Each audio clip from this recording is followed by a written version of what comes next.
নমস্কার। অশ্বত্থ গাছের দেবতাদের বসবাস হয়, এটা ঠিক কথা। নারায়ণ, শিব, লক্ষ্মী সব মানে শ্রীহরি সবাই একটা অশ্বত্থ গাছে বসবাস করে।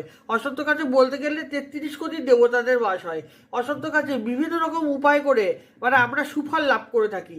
শাস্ত্র মতো অশ্বত্থ গাছকে ভীষণভাবে মাহাত্ম্যপূর্ণ বলে ভরা হয়েছে, এটা ঠিক কথা একদম। কিন্তু অশ্বত্থ গাছে যেরকম বাস্তুদোষ নির্মাণ করে অশ্বত্থ গাছ, আমি তো বললাম আগের প্রোগ্রামে, এবার যেরকমভাবে বাস্তুদোষ নির্মাণ করে ঠিক সেভাবেই অশ্বত্থ গাছে অনেক ধরনের মানে এটা বলা হয় যে অপদেবতারও ছায়া হয়, যার জন্য অশ্বত্থ গাছে কোনো সময় বিকেলবেলা যাবে না। যা আপনি উপায় করছেন এই উপায়গুলো সবসময় মানে আপনি বিকেল 5টার আগে সেরে দিয়ে আসুন। দুপুরবেলা কখনো অশ্বত্থ গাছে যেতে নেই।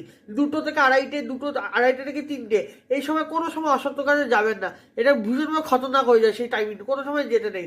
ভোর 4টের সময় অশ্বত্থ গাছের তলায় কোনোভাবেই মানে যেতে এটা হয় না। অশ্বত্থ গাছে পাতা ফাতা কোনো বৃহস্পতিবারে ছিটতে হয় না।